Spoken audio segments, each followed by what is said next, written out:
Good afternoon, everyone. Thank you so much for joining us. My name is Katie. I am the librarian who is helping run this seminar today. You are all muted as an attendee, but you can ask questions in our question or chat panel. As a reminder, this is being recorded. And if you have to step away or if you would like to share this with a colleague, it'll be on the library's YouTube channel after the fact. For troubleshooting, if you can't see the slides or you can't hear anything, try logging off and logging back in. I'll put those instructions in the chat box as well for those of you who can't hear me at the moment. Lastly, since we are recording, anything you ask will be passed on to the speakers, especially if we run out of time and can't get to your questions. Those questions will be passed on to the speaker at the end so they can reach back out to you to answer your question. And with that, I will turn it over to Peg Brady to introduce our speaker. Thank you so much, Katie. Yes, this is Peg Brady from NOAA Fisheries. We're launching our, relaunching or continuing our series, NOAA EBM, BFM seminar series, which we began in November 2017 to showcase the excellent projects that are being done within NOAA to advance ecosystem-based management and to increase awareness about EBM and highlighting these initiatives that NOAA undertakes, as well as our partners' work. And also today, we're very lucky to have one of our key staff members working in the area of aquaculture and ecosystem-based management. This library series is, NOAA Library is our co-host for this series, has been a great partner. The seminars are held on the second Wednesday of each month at 3 p.m. Eastern Time. Each presentation is publicly accessible, recorded, and archived, as Katie just mentioned. And all the past recordings are available on the NOAA Library YouTube channel. So if you have some colleagues that missed a presentation or may miss today's presentation, please pass it along that they are available for folks to see after the fact. There'll be opportunity to ask questions, and we'll share those questions with Mike after his presentation. So we're quite honored today to have Dr. Mike Rust, our science advisor for the NOAA Fisheries Aquaculture Program, and he'll be speaking about marine aquaculture, an example of ecosystem-based management. And just an FYI, our next presentation will be on July 14th. So thank you, Mike, and appreciate all the efforts you have gone to prepare for today, and we look forward to your presentation. So thanks very much. Well, thank you, Peg and Katie. Boy, this is great. It's really an honor to be here. This is quite an esteemed webinar series, and I'm happy to be here.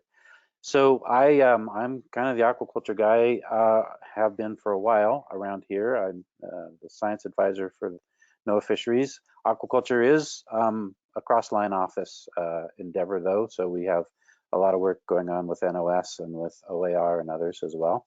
And I'm also honored, at least for the next 6 months or so, to be the ICES Aquaculture Steering Group Chair. And I think a number of things that I'll say today about NOAA and where we're going will also apply to the ICES working groups. So just real briefly, kind of an outline, I want to just kind of share and contrast a few statistics about aquaculture and fisheries at NIMS and kind of how we kind of interrelate. I'm going to talk about a few different attempts to define ecosystem approach to aquaculture and operationalize that. I will try not to put everybody to sleep, but I am going to talk a little bit about some laws and a recent executive order that's about a year old now that set up these things called aquaculture opportunity areas, which is really in center of plate for our office right now to try to figure out what these things are. And then diving a little bit more into the weeds, I'll talk a little bit about science for programmatic environmental impact statements, and then hopefully bring it back to the title topic and just compare and contrast whether management through a programmatic environmental impact statement is similar to the framework for ecosystem-based management. So, oops, went too far. Went past the most important slide. So aquaculture is much smaller than the bigger cousin. I won't say which of us are mini-me and which of us are Dr. Evil, or whether that's me or any individual people might be Dr. Evil. But we are very small, but in many ways we parallel a lot of what's going on in fisheries. From the national production statistics, aquaculture produces about 7% by weight of the seafood that the U.S. Produces totally, but that's about 20% of the value. So it's a little bit higher value species, a little bit lower in the weight. We spend about 2%, a little bit less than 2% of NMFSA's budget in aquaculture. We are 17th in the world in aquaculture production, and that's down from the top 5 in the 1970s and 80s. So we have come down quite a bit, and we're actually, although we're ahead of Iran, we're behind some countries like behind North Korea, behind Egypt, behind Myanmar, and a few others that are maybe not as well resourced as we are. So there's some interesting comparisons and contrasts in terms of aquaculture in the U.S. Now we are 3 different species groups in aquaculture. Seaweeds, which have been growing at triple digits in the last few years, but from a very, very small level. Finfish, which have been relatively static over the years, but smaller. And then shellfish, and by far shellfish is the big kid on the block for us. It's the vast amount of marine production. USDA does work with freshwater fish production, catfish and trout primarily, but in the marine world, shellfish is king. And that has also been growing. So most of the sectors of aquaculture are growing, but still relatively small compared to fisheries. And so one thing about being a relatively mini-me or a small group in fisheries, and actually being the only fish science or the only aquaculture science guy in the group, is my job often goes kind of like this in terms of taskers. A tasker will come through and they'll say, hey, we have spent the last 2 years and 40 people working on this document, and we forgot to add aquaculture, or they'll say, and leadership wants us to add aquaculture, so can you please add aquaculture into this document by close of business tomorrow, or actually really close of business today would be even better. And so as being, mini-me and being very clever, we developed a process which I call the search and replace editing function to taskers. And basically it kind of goes like this. I would just get the document and I would do a search for the word fisheries, and I would do a replace with fisheries and aquaculture. And oftentimes that didn't work very well, but sometimes it did. And I'm going to say that the NOAA Fisheries ecosystem-based fisheries management actually did kind of work. So you've all seen this, I'm sure, because you all worked on this, so I'm not going to read it, but I will illustrate kind of how this works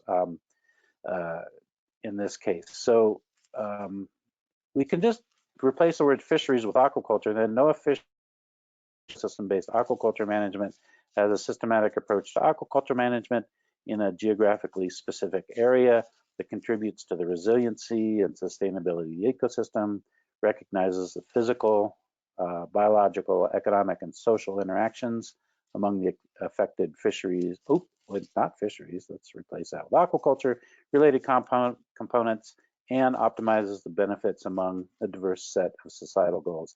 And for the most part, I kind of like this. All we have to do is slap on a new logo, and it actually kind of works. It's a nice operationalizable definition.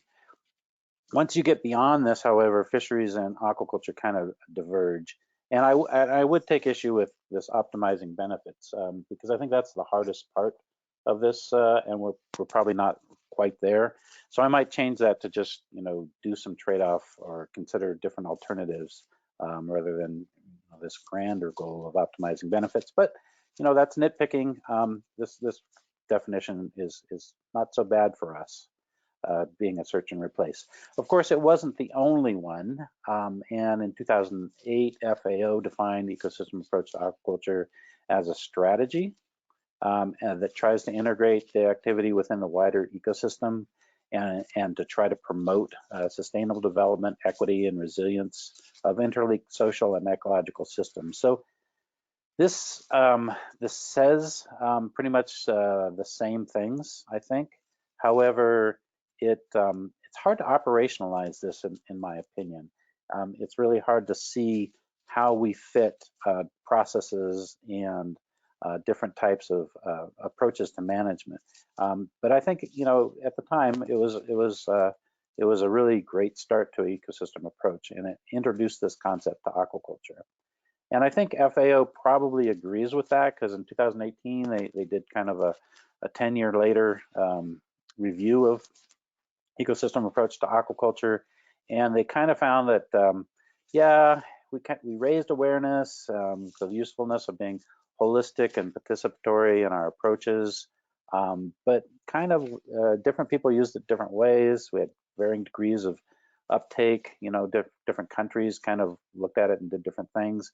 However, one thing that really came out of it strongly was an emphasis on marine spatial planning. And in some cases, marine spatial planning is more than the first step. It's the only step toward ecosystem approaches to aquaculture. And for us, it's really a first step in terms of trying to operationalize an ecosystem approach. It really starts with marine spatial analysis. And then later on, as blue growth kind of became more of the term that countries like to use, having the ecosystem approach to aquaculture out there gave a framework, and really, I think, created an opportunity for future use of ecosystem approach to aquaculture as now a big component of blue growth. However, let's go back to this one. You know, we can clean it up a little bit, and I think we're going to use it. It's in theory what Fisheries is already using, so we should be able to speak the same language within the agency, and there's actually a lot of value to that. So we're going to go with this one. I guess ecosystem-based aquaculture management is a system that's got these 4 hallmarks. It's got a geography associated with it. It considers these resiliencies within the ecosystem, interactions on these 4 areas: physical, biological, economic, and social. And then there's some sort of trade-off analysis that's done, or some sort of alternatives to choose from in the end. All right, so do we have an ecosystem approach to aquaculture in the US? I'm gonna say maybe we do. And the reason at the very base is because we regulate aquaculture using a suite of environmental and social laws that were not designed for aquaculture. And there is no Magnuson-Stevens Act for aquaculture. It's basically reliant on all of these other laws coming together at some point, and being the way aquaculture is regulated. So we have to comply with laws around fisheries, I mean the Magnuson-Stevens Act, with the habitat provisions under that, as well as Marine Mammal Protection Act, Endangered Species Act.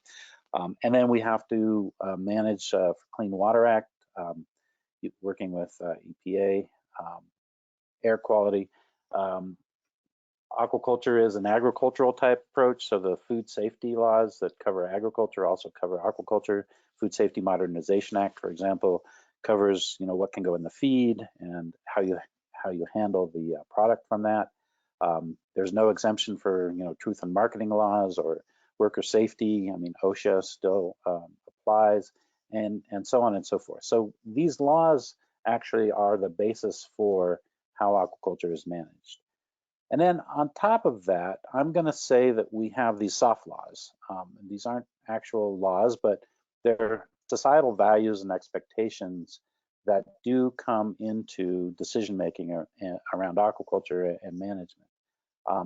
Even though it may not be legally required to, industry, in order to sell its products and get social license or permission to operate, has to do a variety of things that society deems valuable, like minimizing impacts on the environment, even beyond what would be required legally.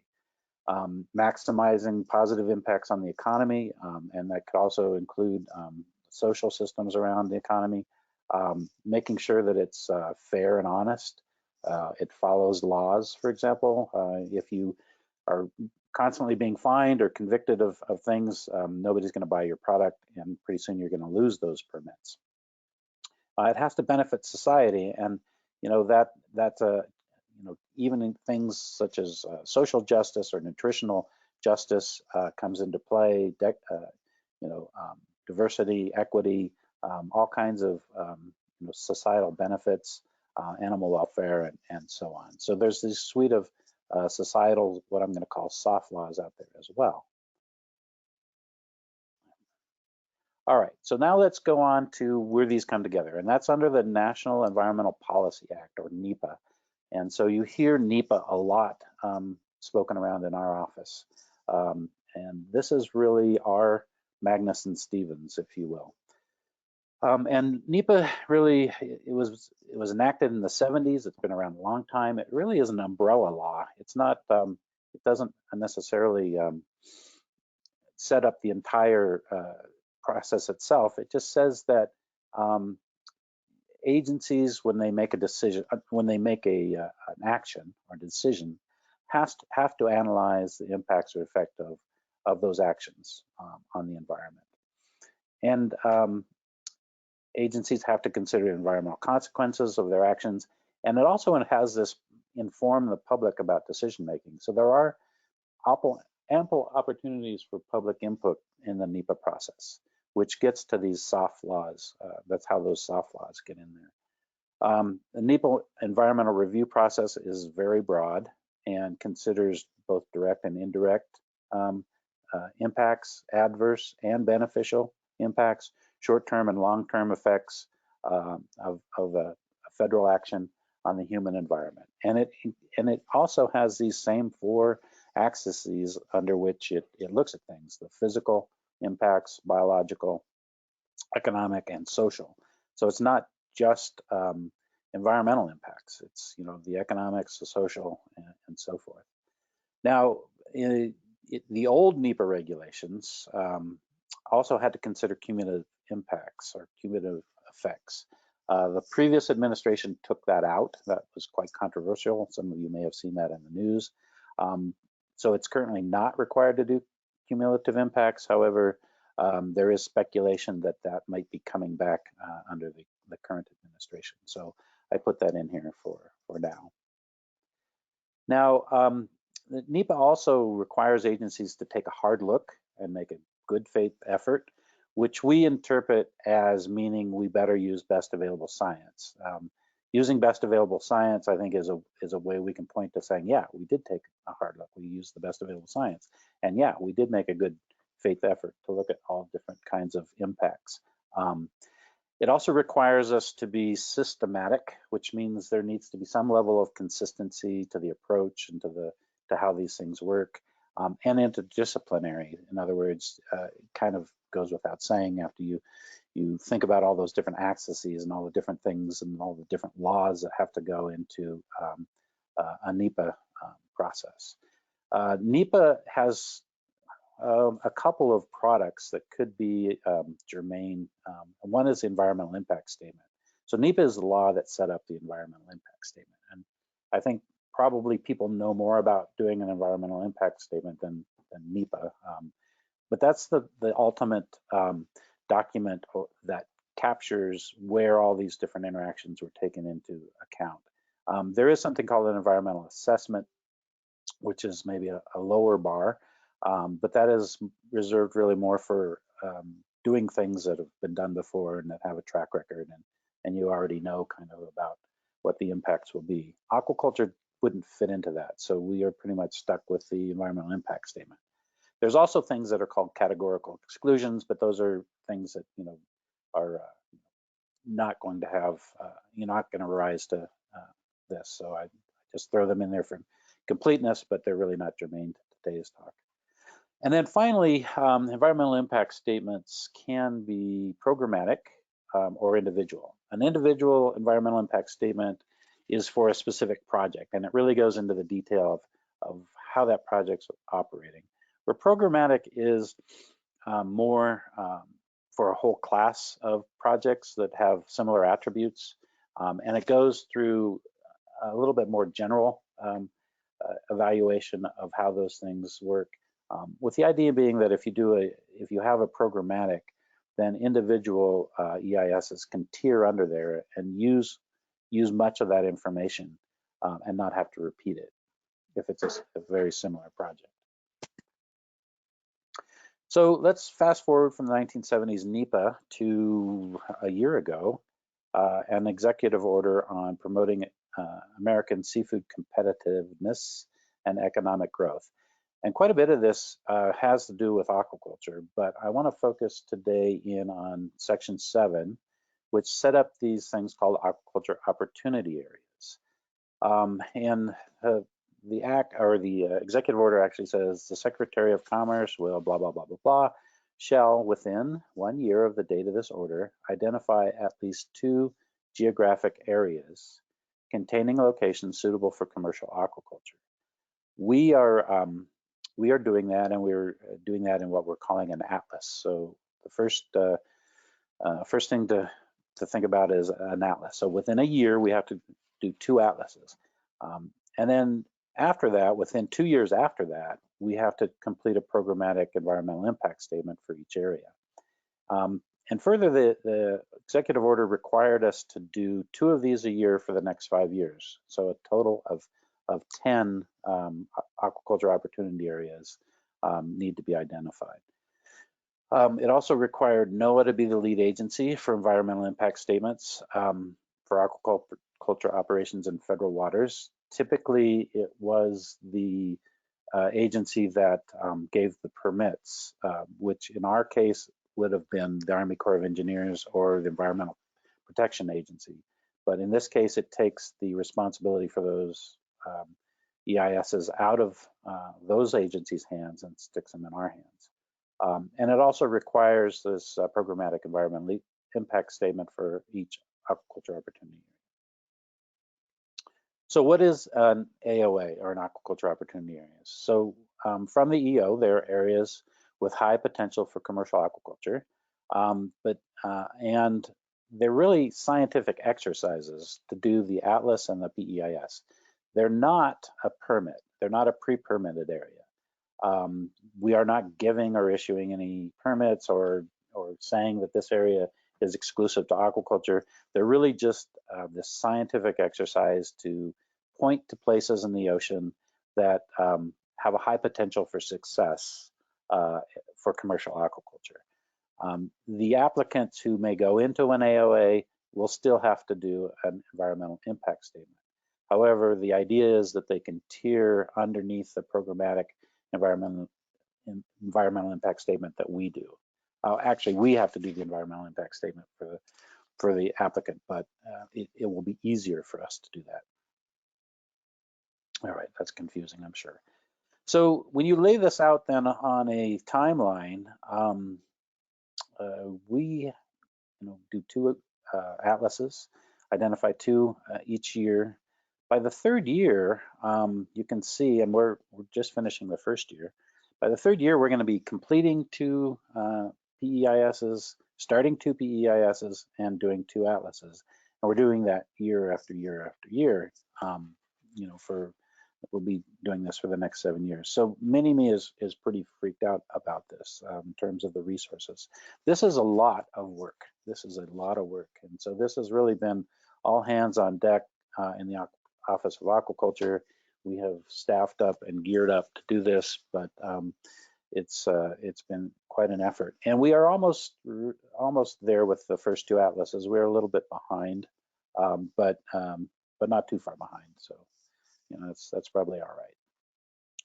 So what is the atlas? Basically, it's a marine spatial analysis exercise.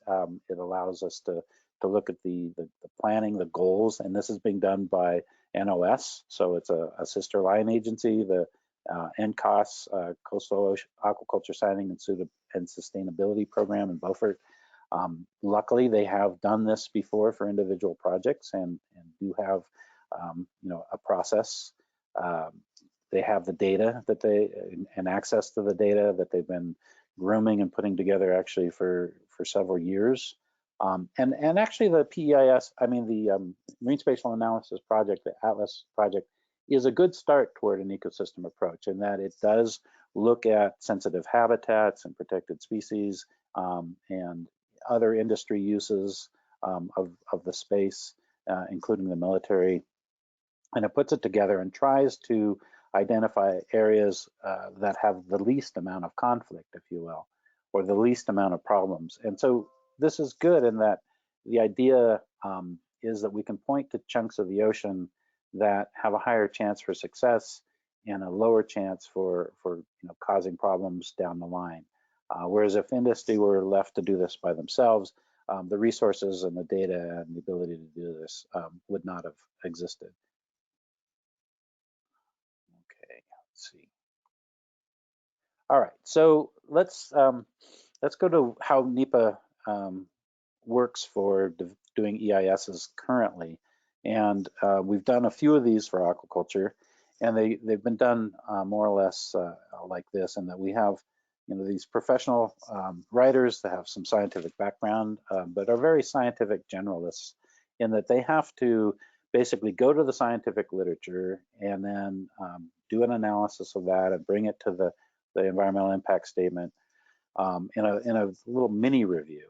But they have to do this around economics, they have to do this around social science, a variety of different environmental issues, biological issues. They have to know about genetics, they have to know about biosecurity. So it's really quite an involved process.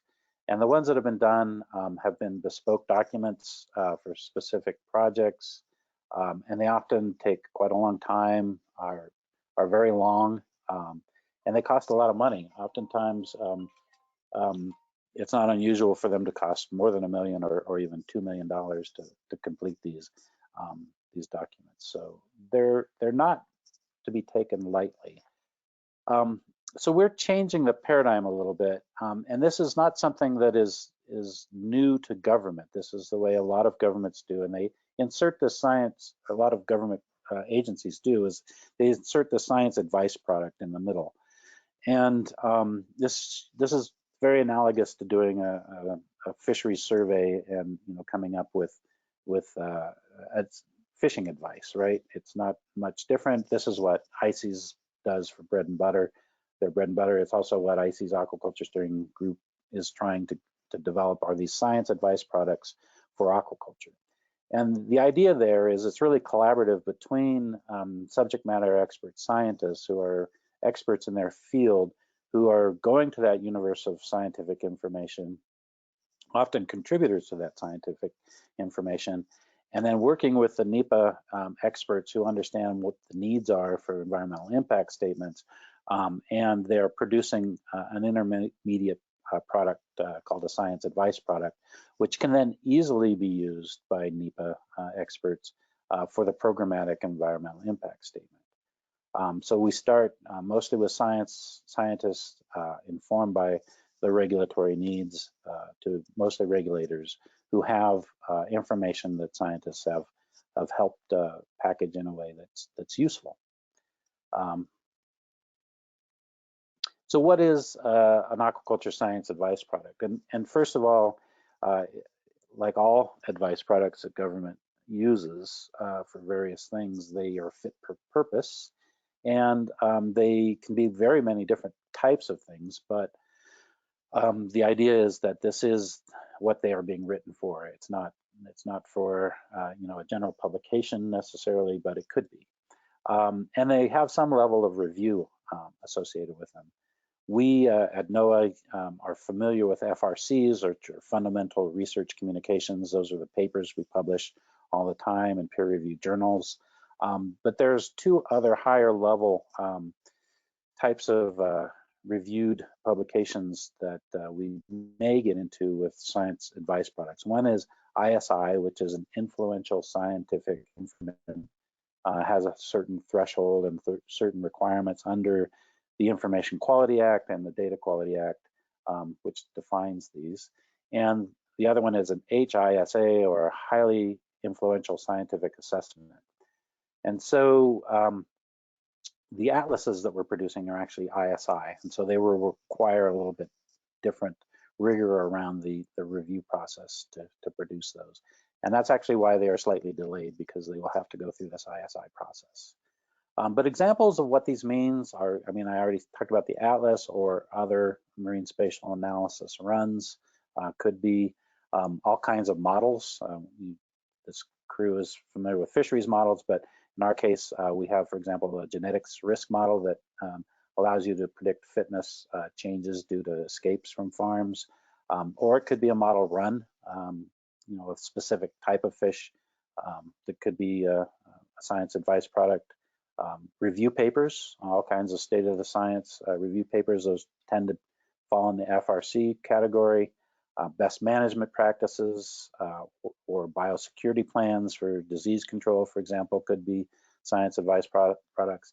And then risk assessments, and risk assessments is a little bit of a special category, and will probably become more and more common in our approach, because they do have familiarity in regulatory realms. It's how a lot of government does science advice products, and it is coming to the aquaculture arena in terms of how we approach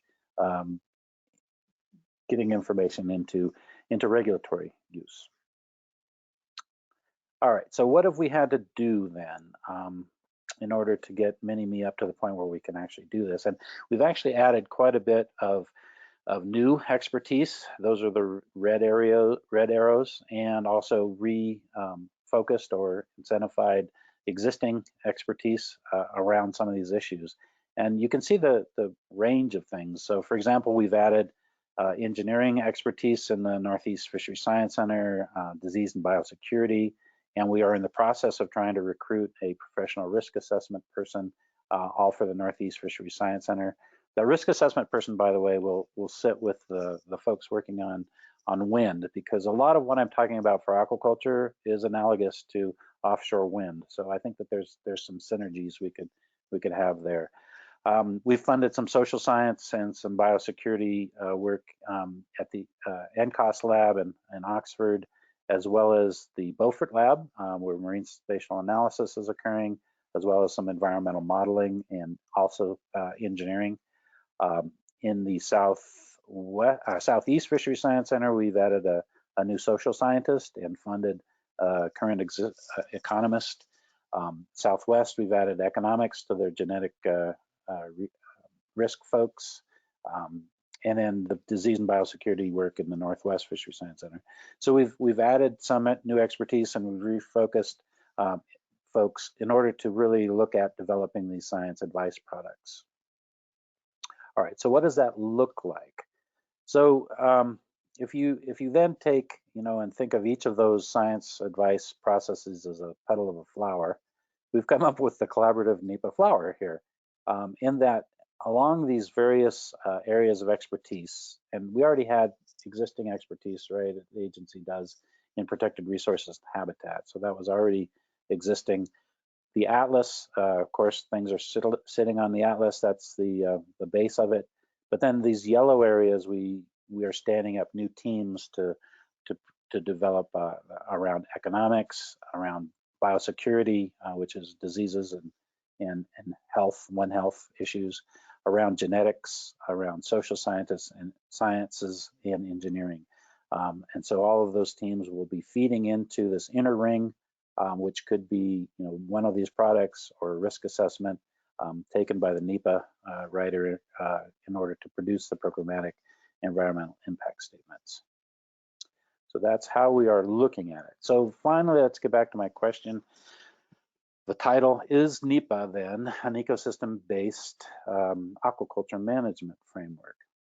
And do we, in fact, are we now managing through an ecosystem-based management process?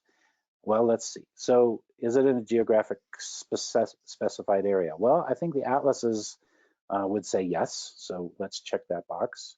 All of these things are, have to do these trade-offs in terms of resiliency and sustainability of the ecosystem. That's definitely a hallmark of looking at these various areas and the various trade-offs. So I'm going to say, that yeah, I think that is fairly well covered. The engineering definitely looks at physical interactions, physical interactions by these other areas. A lot of things are biologically interacting, the genetics, the biosecurity, also the engineering. Do these structures impact whales? Do these structures, break up and lose fish? So that there's that connection. Protected resources and habitat, of course, are biological. Economic, well, we have a whole economics stream to that. So hopefully that is covered. And then the social sciences. We have a social science stream, and while those things may not be as developed, they are certainly being targeted. And then in terms of optimizing benefits, okay, and I said in the beginning I didn't really like this optimizing benefits, but are we at least looking at alternatives? And are we at least looking at trade-offs? And one hallmark of an environmental impact statement is that you are required to look at alternatives. And one would be the do nothing alternative. If we don't do this action, what would happen? One would be the do everything alternative. If we did everything that we say we're going to do, what would happen? And one is usually an intermediate. And it's not uncommon for there to be three alternatives. So while this may not be optimizing benefits among a diverse set of societal goals, at least it is a start. And I think this is an area also where aquaculture and fisheries and wind and other areas may need to work together, because if we truly are trying to figure out how to optimize benefits among a diverse set of societal goals, those goals are fishing, those goals are aquaculture, those goals are energy, those goals are shipping, those goals are diverse. And that's not something I think that any one sector necessarily can develop. So with that, I'm going to say thank you and leave time for questions. Here's the definition that you're all sick of seeing by now, but I thought I would flash that one more time, and then also leave my email address. So with that, I will stop talking and be happy to take folks' questions. Thanks. Thank you so much, Mike. That was very educational. And we do have several questions in our question panel. And I will start with the one that came in a little early on in the presentation. What are the data management challenges and needs for aquaculture in the context of EBFM? Well, it's as wide as EBFM, right? And I would say that data, we're behind in data. We need to do a lot better with data, and that actually starts with collecting it. We in the office, one of the things we do is we facilitate getting like production data into fisheries in the United States, and that's still at a relatively old-fashioned way of doing that. I think that there's a lot of opportunity for improving that. And then obviously there's a huge chunk of data that goes into the ALICEs, right? The marine spatial analysis data. That data I'm pretty happy with.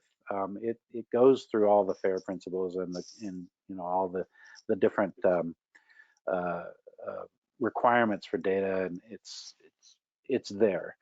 But what happens once we get 4 farms in an AOA? How are we going to monitor that? And now all of a sudden, we need to be thinking about data streams coming from remote sensing, in situ monitoring, the people, the firms themselves reporting, and none of those systems really are set up yet.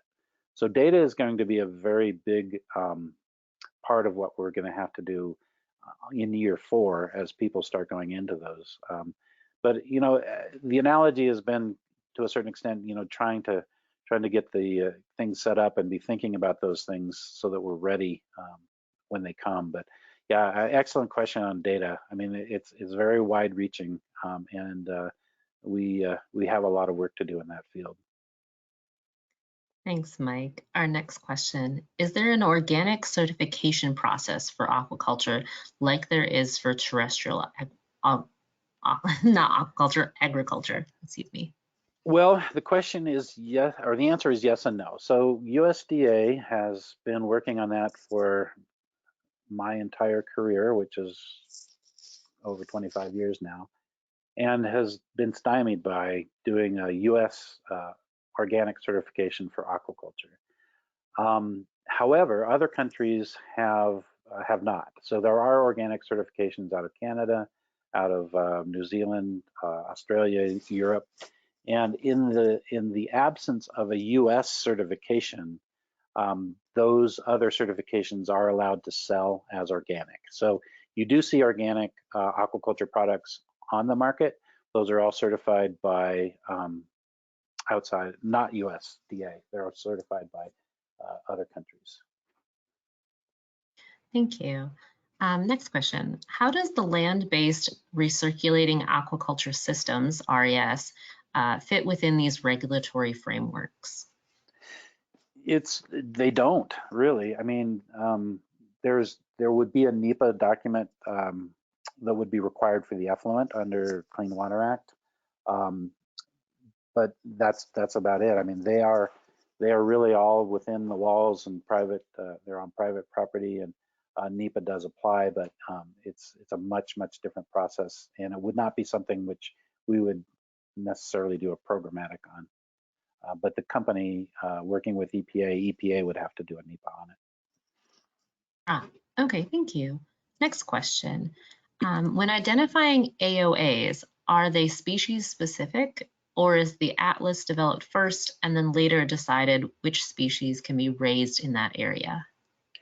Yeah, that's a great question. They're not species specific, and industry chooses what they want to raise. So it will be interesting to see. Now, obviously, some areas, and if we think about an ecosystem approach, right, the idea would be to work with the ecosystem to choose what went in there. So maybe we put organisms which soak up nutrients in areas that have too many nutrients, and organisms which put out nutrients in areas that have not enough, or are somewhat resilient to nutrients. But that's not our choice. So it does make it difficult when we're doing a programmatic, in that we have to assume some species and do things like looking at genetic impacts and biosecurity issues under some assumed species, but we're not in control of what goes in there. Great, thanks, Mike. We have a couple questions here that are a little long, so bear with me as I read through them. Okay. Taking into account the age of MSA today, it reads to me like a program of managed decline rather than a solution to an environmental commercial opportunity problem. To what extent do you find that our lack of leadership in aquaculture is a consequence of our mosaic of legal support?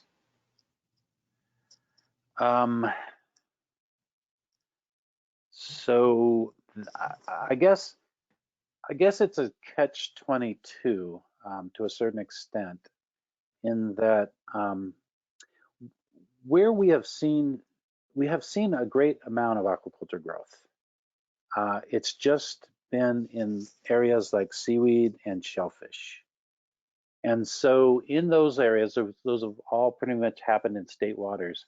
So in those areas where they have gotten social license, it has not been that difficult to permit aquaculture. So I don't think it's a failure of leadership per se.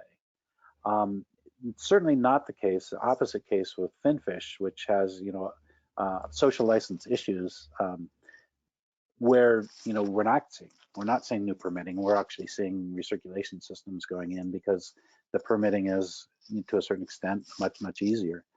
So I don't know whether the chicken came first or the egg came first. And I think we are seeing some breaks in that cycle, but I don't know whether I would say it's a lack of leadership or some sort of a spiral that is perpetuating itself. I hope that helps. Maybe long question, a long, probably really poor answer, but I'm going to stick with it. It did, the question did have like two other parts to it that I stopped short of asking. Maybe that'll help clarify. The second part of it was, do you feel a sense of urgency to establish an MSA of aquaculture? And if so, what are the obstacles and opportunities to getting there? I don't really feel a sense of urgency to have an aquaculture act, if that's what you're asking about. There is one before Congress, which would certainly help. I mean, it would certainly clarify a lot of things. But the fact that we are able to permit seaweed and we are able to permit shellfish indicates to me that it's not the structural acts necessarily that are inhibiting things. It's the social license issue, the soft laws, if you will. It would be great to have an act which would be organic to aquaculture. It would just clarify and make things simpler.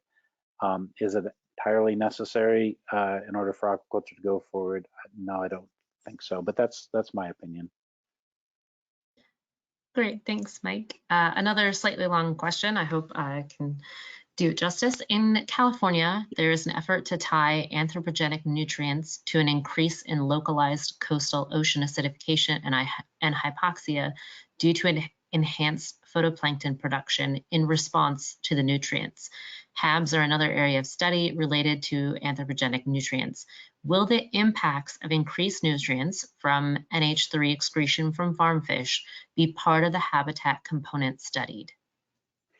Yeah, I think that the modeling of water quality has a pretty long history. I mean, those models are actually pretty simple and pretty good and have been well run. EPA has a number of them. So I think that's probably one of my least concerning impacts in terms of a finfish farm. The nutrients are also very different. Coming from a sewage treatment plant or runoff from a farm to a fish farm. They're different both spatially and temporally and in the amount and the concentration. So yeah, I'm not too worried about the HABs increasing because of fish farms. Great, thanks, Mike. I believe this person may have missed the earlier question, so I'll just make sure we clarify for everyone. Are AOAs evaluated for finfish, shellfish, and seaweed aquaculture, or are they specific to each? Yeah, no, they have to be evaluated for all. And obviously some are going to be more well suited for one type of organism than another. And I think that's where really thinking about an ecosystem approach will help us. And we can be suggestive of what goes in there, but we're not in control of that. The industry chooses what they put in there. Great, thanks, Mike. One question that I believe I can answer, but can we get the slide deck? Mike, would you allow me to share your slide deck with those who joined us today? Yeah, the only concern I have is the mini-me slide. But we can yeah, remove no that. Yeah, if you wouldn't mind removing that, that'd be great. I will. Awesome. Okay, we do have one last question. It is, two questions. Sorry, they're both a little longer, so I'm going to pick a slightly shorter one right now.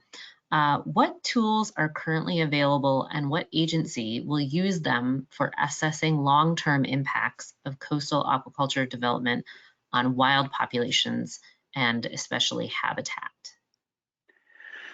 There are quite a few tools. So if you're specifically interested in habitat and coastal, and this doesn't necessarily go to AOAs, but for example, for shellfish, we have a number of groups looking at habitat value of oyster structures, aquaculture structures, using GoPros and trying to equate habitat value of those. There's reviews going on, for example, of impacts on eelgrass or submerged aquatic vegetation and aquaculture, and how close those things can be and what kind of habitat value each of those provide. So there's actually quite a long history of looking at those issues. But in terms of tools, I mean, there's quite a different number of them out there that are being used, and who would use those depends on who's doing the NEPA for those, or in the case of state waters, it's a SEPA, state environmental impact process. So. Okay, thanks. The second half of that question was, a single operation may pose no clear negative impact on wild populations, but is there a strategy for assessing the impact of natural habitat loss or other impacts on wild fish and shellfish populations that develop over time? The shifting baselines issue. Well, I did mention that NEPA does require you to consider cumulative impacts, and we do expect that to come back into that process. And you know, the issue of cumulative impacts is also of interest. You know, hopefully it's not a shifting baseline issue. We're still at the very beginning, so we have to a certain extent the whole baseline, except for a few areas where there's been a lot of shellfish development over 100 years or more. Thanks, Mike. Okay, I'm going to hold off on this last question because it is a little involved and I would like to hand it to you offline. So Okay. we're going to move on to a question that just came in. Do you think areas affected by HABs and hypoxia, I believe is what our asker was saying, do you think areas affected could be considered areas of opportunity for seaweed farming? Yeah, I think they could. I mean, there's been actually some mass balance and some speculation of, okay, you know, we have this dead zone the size of Connecticut in the Gulf of Mexico. Why not have some of that as a seaweed farm and get rid of that dead zone? And I think that, again, I mean, this is why we need the ecosystem approach here, is to consider the background and what aquaculture can do in those areas to hopefully provide improved ecosystem services rather than degrade ecosystem services, or just minimally have a negative impact to those. So absolutely, I think that it's probably not going to be an aquaculture opportunity area per se, though it could be. But I think there is opportunity to use aquaculture in areas to provide ecosystem services, and the dead zones, the HABs, those kind of areas are right at the top of the list of ways to maybe use that. And I would say that that has been experienced. So in Japan, for example, you go to some bays that have a large amount of nori, even the Sato Inland Sea. I mean, it's really gone almost from a eutrophic situation to an oligotrophic situation. So that certainly is a possibility. Thanks, Mike. And I will clarify for everyone that HABs are harmful algal blooms. I apologize for not explaining that clearly when I was asking those questions. That seems to be the end of our questions, minus the one I'm going to hand off to you offline, Mike. Peg, do you have a question you want to ask, or would you like to remind everyone of the next seminar? No, I just want to thank you, obviously, Katie, for all your support, and of course, Mike, great job. This has been our first presentation on the topic of aquaculture and EBM, and I think it was a great overview for where things are and what the challenges are ahead. So I really appreciate you doing that, Mike. It's really, really helpful. And if folks have some thoughts and ideas about future presentations, please feel free to share them with me, peg.brady@noaa.gov. And again, thanks. Our next speaker is on July 14th, and we'll be advertising the content of that talk.